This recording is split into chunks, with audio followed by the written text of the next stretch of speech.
Hello guys, SIP systematic investment plan ઇન્ડિયામાં SIP નો craze છે ને નેક્સ્ટ લેવલ ઉપર છે. લોકો ઘરે ઘરે એસઆઈપીઓ કરે છે અને એક ડેટા પ્રમાણે એવું જાણવા મળ્યું છે કે ઇન્ડિયામાં હર મહિને 20,000 કરોડ રૂપિયાની એસઆઈપીઓ આપણે બધા કરીએ છીએ અને એ આંકડો પણ ડે બાય ડે વધતો જ જાય છે.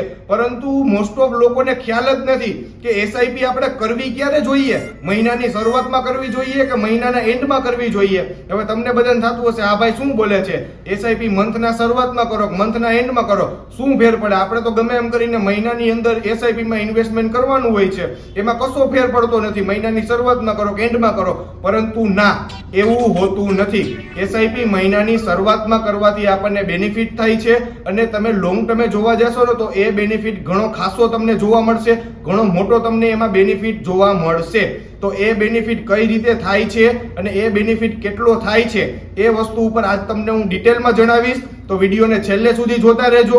અને હા, જો તમને ખ્યાલ નથી કે એસઆઈપી શું છે, એસઆઈપી કઈ રીતે કરવી જોઈએ, એસઆઈપી કરતી વખતે કઈ બાબતનું ધ્યાન રાખવું જોઈએ, તો મેં મારી ચેનલ ઉપર એસઆઈપી ની આખી સિરીઝ બનાવેલી છે જેમાં તમને એસઆઈપી રિલેટેડ બધી વસ્તુનું તમને જાણકારી મળી જશે, નોલેજ મળી જશે અને ડિસ્ક્રિપ્શનમાં પણ એની લિંક મૂકેલી છે. તો તમે એકવાર એ વિડીયોને અચૂકથી ચેકઆઉટ કરજો જેથી તમને ખ્યાલ આવે કે એસઆઈપી શું છે, કઈ રીતે કરવી જોઈએ. અને હા, એ પહેલા ચેનલને સબસ્ક્રાઇબ કરવાનું ભૂલતા નહીં. તમારી માટે સબસ્ક્રાઇબ બટન ફ્રી છે, પરંતુ એનાથી અમને ઘણું બધું મોટિવેશન મળતું હોય છે.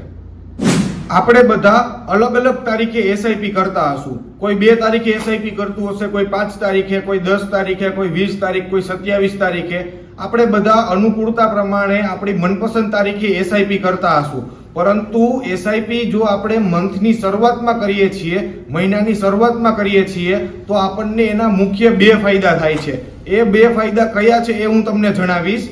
એક્સપર્ટ લોકો એવું કહે છે કે તમે કોઈ પણ ઇન્વેસ્ટમેન્ટ કરો છો, ચાહે એસઆઈપી માં ઇન્વેસ્ટમેન્ટ કરો છો, ચાહે કોઈ બીજી જગ્યાએ ઇન્વેસ્ટમેન્ટ કરો છો, ઇન્વેસ્ટમેન્ટનો મુખ્ય પાયો હોય છે ડિસિપ્લિન. તમે કોઈ પણ ઇન્વેસ્ટમેન્ટ કરો છો, જો તમે એ ઇન્વેસ્ટમેન્ટમાં ડિસિપ્લિન નથી રાખતા, ડિસિપ્લિન સાથે ઇન્વેસ્ટમેન્ટ નથી કરતા, તો તમને એમાં બહુ મોટું નુકસાન આવી શકે છે.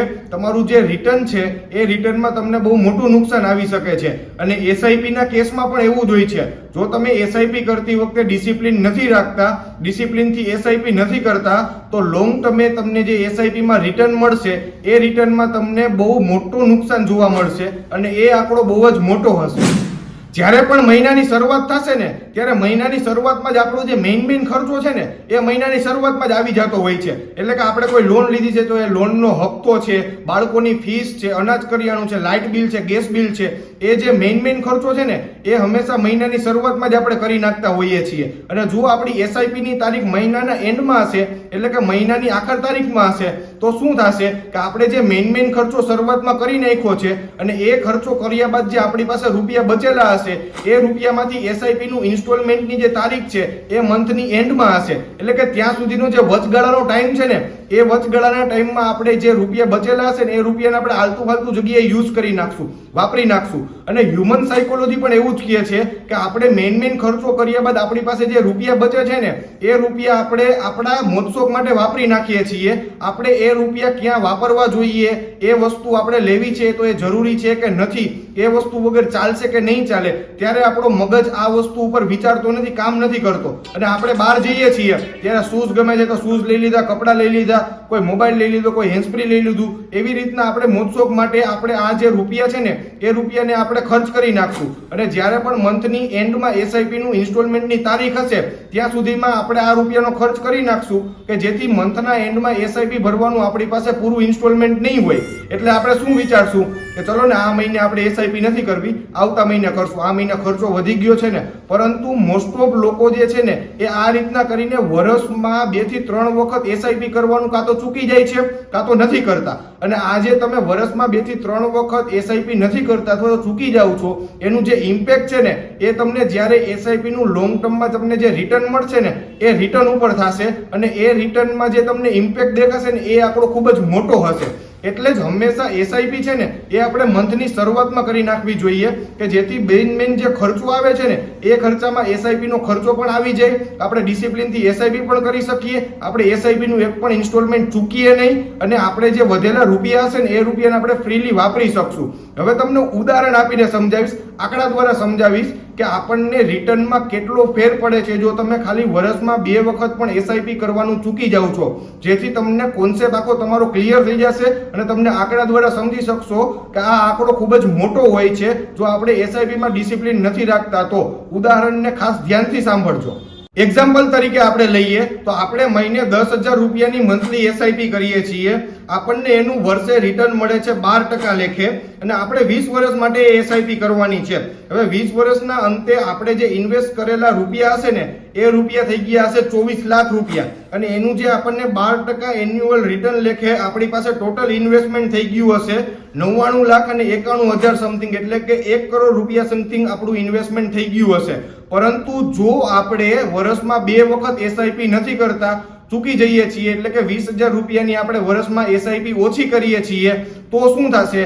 આપણે 10,000 રૂપિયાની એસઆઈપી મંથલી કરીએ છીએ જેનું રિટર્ન આપણને વર્ષે 12% લેખે મળે છે. આપણે 20 વર્ષ માટે એસઆઈપી કરીએ છીએ તો આપણે ટોટલ જે રૂપિયા રોકેલા હશે ને એ રૂપિયા રોકેલા હશે 20 લાખ રૂપિયા અને એની સામે આપણને 12% લેખે જે રિટર્ન મળેલું હશે ને એ મળેલું હશે 88 લાખ ને 51,000 સમથિંગ, એટલે કે 89 લાખ રૂપિયા સમથિંગ આપણને રિટર્ન મળેલું હશે. હવે તમે જોઈ શકો છો કે જો તમે વર્ષમાં 2 વખત પણ એસઆઈપી કરવાનું ચૂકી જાઓ છો, 20,000 રૂપિયાની ઓછી એસઆઈપી કરો છો તો તમને એનાથી નેટ લોસ 11 થી 12 લાખ રૂપિયાનો તમને આવી શકે છે 20 વર્ષના અંતે. અને જો તમે એસઆઈપી 20 વર્ષથી વધારે કરશો તો તમને આ જે 12 લાખ રૂપિયાનો જે નેટ લોસ છે ને એ પણ વધતો જશે. તમે જોઈ શકો છો 12 લાખ રૂપિયાનો આંકડો કોઈ નાનો આંકડો નથી. તમે ખાલી વર્ષમાં 2 વખત પણ એસઆઈપી કરવાનું ચૂકી જશો ને તો તમને 12 લાખ રૂપિયાની 20 વર્ષના અંતે નેટ લોસ આવશે, એટલે કે નેટ ખોટ આવશે, તમને નુકસાની આવશે. એટલે જ હંમેશા એસઆઈપી મહિનાની શરૂઆતમાં કરવી જોઈએ કે જેથી આપણે એસઆઈપી માં ડિસિપ્લિન રાખી શકીએ, એસઆઈપી નો એક પણ હપ્તો આપણે ચૂકીએ નહીં અને આપણે ડિસિપ્લિનથી જેટલા વર્ષ સુધી આપણે એસઆઈપી કરવી છે ત્યાં એટલા વર્ષ સુધી આપણે એસઆઈપી કરી શકીએ અને આપણને એનું મેક્સિમમ રિટર્ન મળી શકે. હવે આવે છે બીજું કારણ, આપણે બધાને એસઆઈપી માં ફાયદો કેનો થતો હોય છે, મુખ્ય બેનિફિટ કેનો થતો હોય છે? તો એ બેનિફિટ આપણને મળતો હોય છે કમ્પાઉન્ડિંગ ઇન્ટરેસ્ટનો, એટલે કે ચક્રવૃદ્ધિ વ્યાજનો. જો તમે મહિનાની આખર તારીખમાં એટલે કે મંથના એન્ડમાં એસઆઈપી કરશો તો તમને આખા મહિનાનું જે વ્યાજ છે અને એ વ્યાજ ઉપર જે ચક્રવૃદ્ધિ વ્યાજ મળે છે એ વ્યાજ તમને મળશે નહીં. એ જે કમ્પાઉન્ડિંગ ઇન્ટરેસ્ટ છે એનો ફાયદો તમને જોવા મળશે નહીં. પરંતુ જે લોકો મહિનાની શરૂઆતમાં એસઆઈપી કરે છે એ લોકોને આખા મહિનાનું વ્યાજ પણ મળશે અને કમ્પાઉન્ડિંગ ઇન્ટરેસ્ટ એટલે કે એના ઉપર ચક્રવૃદ્ધિ વ્યાજનો પણ એ લોકોને ફાયદો જોવા મળશે. હવે તમને બધાને થતું હશે કે મહિનાની શરૂઆતમાં એસઆઈપી કરો કે એન્ડમાં એસઆઈપી કરો, વ્યાજમાં કેટલો ફેર પડતો હશે? પરંતુ જે વ્યાજમાં ફેર પડે છે એ હું તમને આંકડો આપીશ ને તો એ આંકડો કોઈ નાનો આંકડો નથી. એ આંકડાનું તમને આખું ઉદાહરણ તરીકે સમજાવીશ કે જેથી તમારા માઇન્ડમાં આખો કોન્સેપ્ટ ક્લિયર થઈ જાય અને તમને ખ્યાલ આવે કે ખાલી 30 દિવસ મોડી એસઆઈપી ચાલુ કરવાથી કેટલા રૂપિયાનો તમને નેટ લોસ આવે છે લોંગ ટર્મે. અને એ આંકડો તમે જાણશો ને તો તમને ખ્યાલ આવશે કે એ આંકડો કોઈ નાનો આંકડો નથી. તો ઉદાહરણને ધ્યાનથી સાંભળજો. એક્ઝામ્પલ તરીકે આપણે લઈએ તો આપણે 10,000 રૂપિયાની મંથલી એસઆઈપી કરીએ છીએ મહિનાની શરૂઆતમાં.